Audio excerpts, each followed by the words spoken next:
Биологические и строительные отходы, пластиковые бутылки и личные вещи заполонили периметр карьера бывшего кирпичного завода на Менделеева. Этот беспредел, как объясняют местные жители, продолжается на протяжении года. В округе жилые дома, многоквартирные здания и мечеть. Духовенство не в силах повлиять на бросающих мусор, где попало. Ваха Калиматов живет прямо напротив свалки. Терпит ее отвратительный запах. Отходы из-за ветра разлетаются по округе и заполняют всю территорию. Он уже много дней пытается как-то достучаться до людей.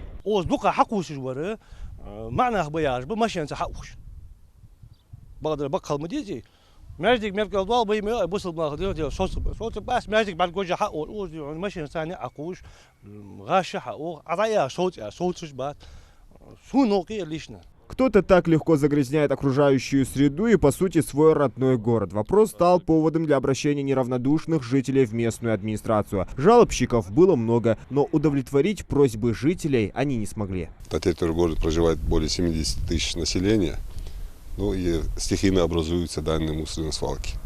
Принимаются все меры, конечно, по ликвидации, и ликвидируем постоянно.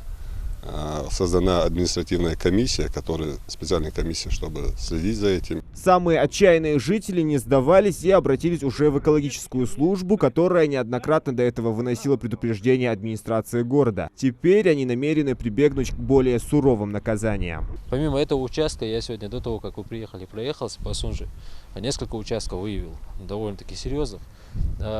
Есть участки, которые требуют субботников проведения, есть участки, которые реально работа нужна для того, чтобы ликвидировать. По этим участкам тоже мы привлечем к ответственности главу администрации. Впрочем, это не единственная точка с мусорной свалкой в Сунже. На улице Заовражья отходы раскиданы на километры. Живущие вблизи люди продолжают сбрасывать мусор прямо в русло и не думают о последствиях. Такая же картина наблюдается и возле спортивного футбольного клуба Оздоева. Здесь гектары земли покрыты мусором. Местное самоуправление просто игнорирует проблему. Мы последний раз на данный участок выезжали, насколько я знаю, 4 месяца назад. Эта картина была чуть смягченная, если смотреть на данный момент. И прежние главы за данные нарушения привлекались к административной ответственности. Нежелание пользоваться услугами мусороотвода в итоге приводит к экологическому кризису. Только соответствующие органы власти не собираются просто наблюдать за беспределом некоторых граждан. У администрации уже есть план по ликвидации несанкционированных свалок. У нас есть в этом году договоренность с подрядчиком, который делает федеральную трассу.